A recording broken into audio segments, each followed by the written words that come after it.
রাখবো। নবম, দশম এবং একাদশ দ্বাদশে নিয়োগ প্রক্রিয়ার শেষের সময়সীমা বাড়ানো হলো। সর্বোচ্চ আদালত নিয়োগ প্রক্রিয়ার শেষের সময়সীমা বাড়িয়েছে। নবম, দশম এবং একাদশ দ্বাদশে নিয়োগ প্রক্রিয়ার শেষের সময়সীমা বাড়ালো সুপ্রিম কোর্ট। নিয়োগ প্রক্রিয়ার শেষের সময়সীমা বাড়ানো হয়েছে।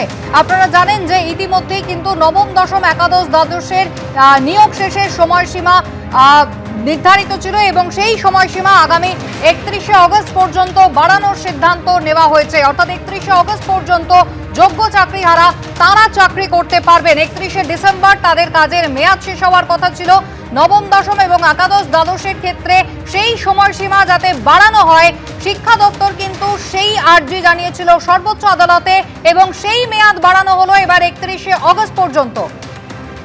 সৌভিক মজুমদার রয়েছেন আমাদের সঙ্গে টেলিফোন লাইনে। সৌভিক, অর্থাৎ যোগ্য চাকরিহারাদের জন্য আরো কয়েক মাসের স্বস্তি বলা যায়। 31শে ডিসেম্বর নয়, 2026-এর 31শে অগস্ট পর্যন্ত তারা সবেতন কাজ করতে পারবেন। দেখো, একদমই আজকে সুপ্রিম কোর্টের তরফ থেকে এই 8 মাসের সময়সীমা বৃদ্ধি করা হয়েছে।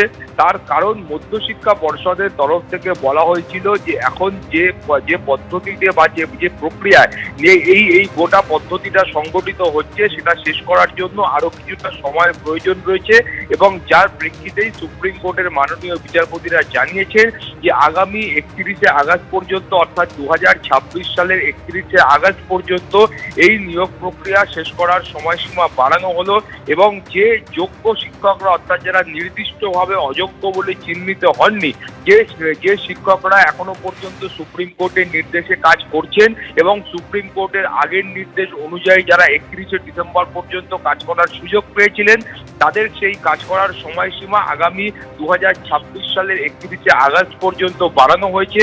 এই সময়কালে কাজ করার জন্য তাদের নির্ধারিত বা নির্দিষ্ট যে বেতন রয়েছে সেই বেতন তারা পাবেন। এই মর্মেই সুপ্রিম কোর্টের তরফ থেকে আজকে নির্দেশ দেওয়া হয়েছে। তোমার মনে থাকবে যে সুপ্রিম কোর্টের তরফে যখন এই চাকরি বাতিল করা হয় সেই সময় মধ্যশিক্ষা পর্ষদ তারা প্রাথমিক পর্যায়ে সুপ্রিম কোর্টের কাছে যান এবং গিয়ে বলেন যে এই সমস্ত শিক্ষকদের এক্ষুনি যদি স্কুল থেকে সরিয়ে দেওয়া হয় সেক্ষেত্রে কিন্তু স্কুলে পঠন পাঠন বিঘ্নিত হবে এবং সার্বিকভাবে শিক্ষা ব্যবস্থা ভেঙে পড়বে, এমনটা তারা মনে করেছিলেন এবং যার প্রেক্ষিতেই সুপ্রিম কোর্ট নির্দেশ দিয়েছিলেন যে শুধুমাত্র যারা নির্দিষ্টভাবে অযোগ্য বলে চিহ্নিত হননি সেই সমস্ত যোগ্য শিক্ষকরা, অর্থাৎ আনটেন্টেড শিক্ষকরা, তারা 9, 10 এবং 11, 12 এর ক্ষেত্রে 31শে ডিসেম্বর পর্যন্ত তারা চাকরি করতে পারবেন এবং সুপ্রিম কোর্টের নির্দিষ্টভাবে নির্দেশ ছিল যে 31শে ডিসেম্বরের মধ্যেই এই নিয়োগ প্রক্রিয়া শেষ করতে হবে এবং তার প্রেক্ষিতে আমরা আজকে দেখলাম যে মধ্যশিক্ষা পর্ষদের তরফ থেকে আবেদন করা হয়েছিল যে এই সময়সীমাটা বাড়ানো হোক, ফলে সেই সময়সীমা বাড়ানো হয়েছে এবং আগামী 31শে আগস্ট পর্যন্ত বা যত দ্রুত সম্ভব এই নিয়োগ প্রক্রিয়া শেষ করতে হবে এবং 31শে আগস্ট পর্যন্ত এই শিক্ষকরা যারা 9, 10 এবং 11, 12 এর শিক্ষকতা করছিলেন এবং যারা যোগ্য শিক্ষক, যারা নির্দিষ্টভাবে অযোগ্য বলে চিহ্নিত হননি, তারা চাকরি করতে পারবেন এবং তাদেরকে বেতন দিতে হবে। এই মর্মেই আজকে সুপ্রিম কোর্টের তরফ থেকে নির্দেশ দেওয়া হয়েছে।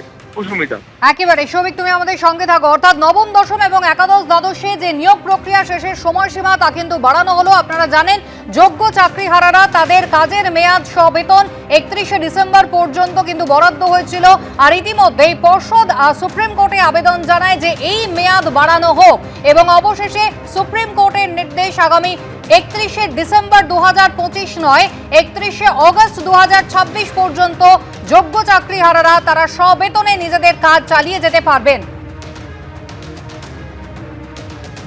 কৃষ্ণেন্দু অধিকারী সরাসরি এই মুহূর্তে আমাদের সঙ্গে রয়েছেন। কৃষ্ণেন্দু, অর্থাৎ যোগ্য চাকরিহারাদের জন্য একটা বড় স্বস্তির খবর বলা যেতে পারে।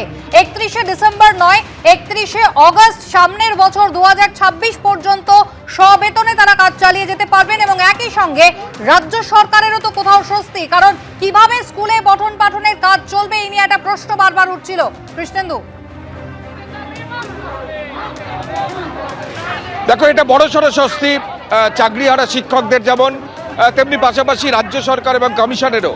কারণ তুমি জানো যে সুপ্রিম কোর্টের কড়া নির্দেশ ছিল যে নতুন করে পরীক্ষা নিতে হবে দুর্নীতির জেরে। এই সমস্ত প্যানেল বাতিল হওয়ার পর নতুন করে পরীক্ষা নিতে হবে এবং সেই নতুন করে পরীক্ষার সমস্ত নিয়োগ প্রক্রিয়া শেষ করতে হবে।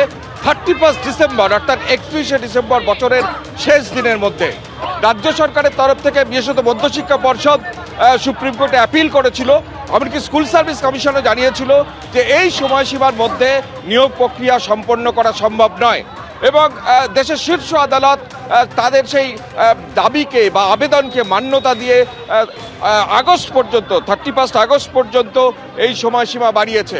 অর্থাৎ নিয়োগ প্রক্রিয়া যেটা 31 ডিসেম্বরের মধ্যে শেষ করার কথা সেটা 31 আগস্টের পর্যন্ত তার সময়সীমা বাড়ানো হলো এবং যে শিক্ষক শিক্ষিকারা তারা সুযোগ পেয়েছিলেন 31 ডিসেম্বর পর্যন্ত সেই বেতন পাবেন, তারপর তাদের চাকরির ক্ষেত্রে একটা অনিশ্চয়তা তৈরি হয়েছিল, তারা কোথায় যাবেন কি করবেন, তাদের তো কোনো দোষ নেই, তারা তো দুর্নীতির শিকার হয়েছেন।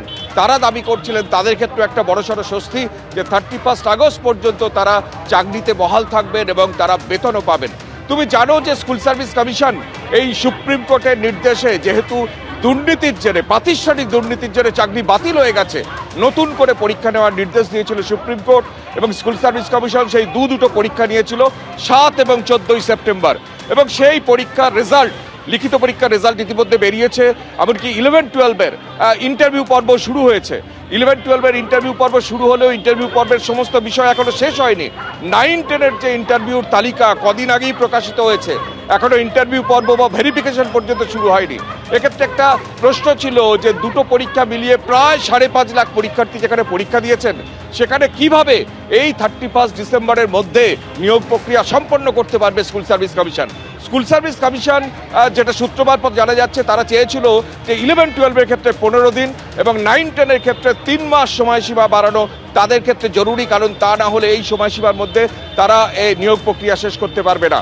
মধ্যশিক্ষা পর্ষদ যেটা অ্যাপিল করেছিল বা আবেদন করেছিল সেপ্টেম্বর পর্যন্ত, অর্থাৎ সেপ্টেম্বর পর্যন্ত, যেটা ডিসেম্বরের 31 ছিল সেটা আগামী বছরের সেপ্টেম্বর পর্যন্ত তারা এই সময়সীমা বৃদ্ধির জন্য আবেদন করেছিল এবং সুপ্রিম কোর্ট আজকে সেই শুনানির পর 31 আগস্ট পর্যন্ত সেই সময়সীমা বাড়ালো, অর্থাৎ প্রায় আরও 8 মাস বাড়ালো। সেক্ষেত্রে একটা বিষয় স্পষ্ট যে দুর্নীতির কারণে সাধারণ ছাত্রছাত্রীরা বঞ্চিত হয়েছে, শিক্ষকরা চাকরি হারিয়েছে, তাদের ভবিষ্যৎ একটা অনিশ্চয়তার অন্ধকারে ডুবে যাচ্ছিল, সেখানে একটা বড় রিলিফ অন্তত যে সময়সীমা বেঁধে দেওয়া হয়েছিল সেই সময়সীমার মধ্যে পরীক্ষা এবং সমস্ত নিয়োগ প্রক্রিয়া শেষ করা কার্যত অসম্ভব, কারণ এখনো পর্যন্ত 11-12-এরই মেধা তালিকা প্রকাশিত হয়নি, তারপর তার কাউন্সেলিং আছে, তারপর তার নিয়োগপত্রের সুপারিশ আছে, তারপর স্কুলে নিয়োগপত্র পাঠানো আছে।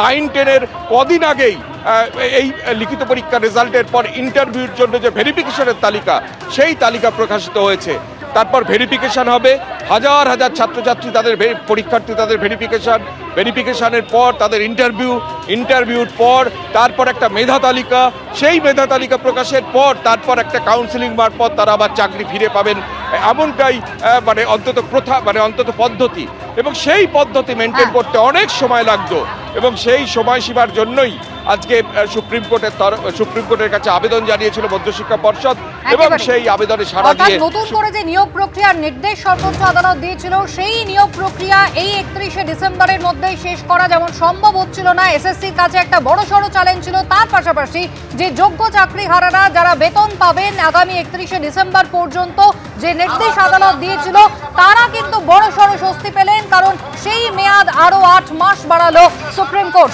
এবিপি আনন্দ, এগিয়ে থাকে, এগিয়ে রাখে।